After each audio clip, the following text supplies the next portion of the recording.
Kasih karunia dari Allah Bapa dan damai sejahtera dari Tuhan Yesus Kristus menyertai saudara-saudara sekalian. Amin. Marilah kita menyatukan hati dan pikiran kita untuk mendengar Tuhan berfirman yang diangkat dari Mazmur pasal 34 ayat yang ke-12 hingga ayat yang ke-18. Demikian dikatakan, marilah anak-anak, dengarkanlah aku, takut akan Tuhan akan kuajarkan kepadamu. Siapakah orang yang menyukai hidup, yang mengingini umur panjang untuk menikmati yang baik? Jagalah lidahmu terhadap yang jahat, dan bibirmu terhadap ucapan-ucapan yang menipu. Jauhilah yang jahat dan lakukanlah yang baik. Carilah perdamaian dan berusahalah mendapatkannya. Mata Tuhan tertuju kepada orang-orang benar, dan telinganya kepada teriak mereka minta tolong. Wajah Tuhan menentang orang-orang yang berbuat jahat, untuk melenyapkan ingatan kepada mereka dari muka bumi. Apabila orang-orang benar itu berseru-seru, maka Tuhan mendengar dan melepaskan mereka dari segala kesesakannya. Demikian pembacaan firman Tuhan. Saudara-saudara, menyukai hidup. Kita telah dianugerahi Tuhan kehidupan. Kita tidak lahir dari diri kita sendiri, tidak datang dari diri kita sendiri, tetapi Tuhan menciptakan kita, menganugerahkan kehidupan kepada kita. Apakah kita menyukai, menyenangi, mengasihi hidup itu sendiri? Itu menjadi sebuah pergumulan spiritual yang terus kita alami dalam kehidupan kita sehari-hari. Sebab pada kenyataannya ada orang yang kecewa dengan hidupnya sendiri. Ada orang yang marah. Ada orang yang frustasi. Ada orang yang tidak menyenangi hidupnya sendiri. Bahkan dia lebih menyenangi hidup orang lain dan tidak menyukai hidupnya sendiri. Itulah kegagalan manusia memahami makna dan arti hidupnya. Hidup itu adalah sesuatu pemberian yang kita harus sukai, kita kasihi, kita cintai, hingga kita dapat mengalami hal-hal yang indah di dalamnya. Kita juga mengingini umur yang panjang. Saya rasa tidak ada orang yang bercita-cita supaya umurnya pendek, tetapi menginginkan umur yang panjang. Tetapi sayangnya saudara-saudara, dalam kehidupan ini orang mengingini umur yang panjang, tetapi acap menderita menjalani kehidupannya. Dia menderita atas masa lalu yang selalu terkenang dalam hidupnya, menyesali masa anak-anaknya, menyesali masa remajanya, yang menurutnya sekiranya aku tidak demikian, aku tidak begini, sekiranya dulu aku melakukan begini, sudah begini aku ini. Lalu dia mengalami derita atas masa lalunya. Bukan hanya masa lalunya saja yang dia sesali, yang dia membuatnya menjadi menderita, tetapi juga masa lalu nenek moyangnya. Sekiranya ayah dan ibuku dulu, sekiranya kakek dan nenekku dulu, sekiranya nenek moyangku dulu, aku tidak begini. Dia menyesali masa lalunya dan masa lalu orang lain. Bukan hanya itu saja, ada orang yang menderita dengan masa kininya. Dia menyesali masa kininya. Waduh, kenapa aku begini? Kenapa tidak begini? Kenapa aku gagal di sini? Kenapa tidak berhasil di sini? Selalu dia menyesali kehidupannya masa kini. Lalu dia menjadi menderita, kecewa, dan bahkan menyalahkan dirinya dan orang lain juga. Bukan hanya itu saudara-saudara, ada orang yang menderita karena masa depan yang akan datang. Masa depan yang selalu dia bayangi penuh dengan kesulitan. Bahkan ada orang sudah berhasil menurut kriteria umum. Sudah kaya, sudah usia panjang, sudah mendapatkan berbagai kedudukan, sudah mendapatkan berbagai kenikmatan. Dia mengumpulkan banyak hal, tetapi dia menderita atas masa yang akan datang. Sebab dia berpikir, kalau aku mati, kemana nanti yang aku punya ini? Bagaimana nanti anak-anakku? Bagaimana nanti keturunanku? Akhirnya menderita dalam hidupnya.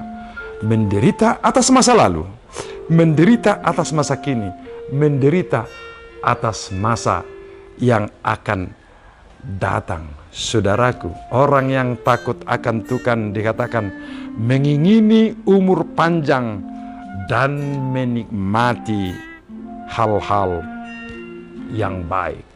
Jadi mencintai hidup, mengingini umur panjang serta menikmati hal-hal yang baik. Rahasianya saudara-saudara amat sederhana. Marilah kita mendengarkan sekali lagi pembacaan firman Tuhan ini. Kita mendengar dengan hati yang tulus, hati yang terbuka, bukan dengan hati yang tertutup. Jagalah lidahmu terhadap yang jahat dan bibirmu terhadap ucapan-ucapan yang menipu. Jauhilah yang jahat dan lakukanlah yang baik. Carilah perdamaian dan berusahalah mendapatkannya. Kunci menikmati kehidupan yang baik itu bagi orang yang takut akan Tuhan adalah menjaga lidah dan ucapan. Ucapan-ucapan kita itu menentukan bagaimana kita menghargai hidup ini, menikmati kehidupan ini. Saudaraku, kita sekarang sedang berada pada sebuah zaman yang aneh ya. Zaman yang penuh dengan kebohongan dan kepalsuan. Lihatlah misalnya saudara-saudara, dalam berbagai reklame kita melihat gambar yang indah, gambar makanan yang indah, atau pakaian yang indah, atau sesuatu benda-benda yang lain. Ketika kita melihat dalam reklamenya, begitu mengundang keinginan kita untuk memperolehnya karena indah dipandang mata. Tetapi setelah kita memesannya, menerimanya, kita acap kecewa sebab gambar tidak sesuai dengan isi aslinya. Apa yang kita lihat tidak seperti itu yang ditawarkan secara real kepada kita. Bukan hanya itu saudara-saudara, berita-berita juga semakin kita lihat banyak dikemas dengan kebohongan dan penipuan. Judulnya begitu spektakuler, begitu hebat, tapi isinya tidak sesuai dengan judulnya. Jadi judulnya dibuat hanya untuk menarik hati para pembacanya, tetapi isinya tidak sedemikian. Dunia memang penuh dengan kepalsuan. Bahkan kita tidak heran lagi ketika kita dulu mendengar orang-orang yang ingin berkuasa memberikan janji-janji yang hebat, janji-janji sorga, kemakmuran, kemerdekaan, kenikmatan, damai sejahtera, keadilan. Tetapi realitanya jauh dari apa yang pernah dijanjikannya. Itu sebabnya para penyanyi mengatakan, janji tinggal janji. Dunia memang penuh dengan kepalsuan. Ucapan mengatakan A, tindakan justru berbeda daripadanya. Tetapi mereka yang mencintai hidup, yang menginginkan umur yang panjang dan menikmati yang baik, selalu menjaga lidah dan bibirnya agar dia senantiasa berada dalam ucapan dan tindakan yang benar. Dan yang kedua saudara-saudara, Mereka yang mengingini hidup yang baik, menginginkan hidup itu sendiri sebagai kecintaan dan kesukaan, dia harus menjauhkan diri dari yang jahat dan melakukan yang baik, mencari perdamaian dan berusaha untuk itu, menjauhi kejahatan. Itu adalah sesuatu tanggung jawab dan pergumulan yang kita lakukan. Tidak hanya menghindar disebut, tetapi menjauhi kejahatan itu. Jangan bermain api dengan kejahatan. Jangan berusaha berpikir, nanti mereka akan berubah setelah kita dekat kepadanya. Tunggu dulu. Jangan kejahatan itu yang akan membawamu ke dalam hidupnya. Harus hati-hati. Jauhi kejahatan. Caranya bagaimana?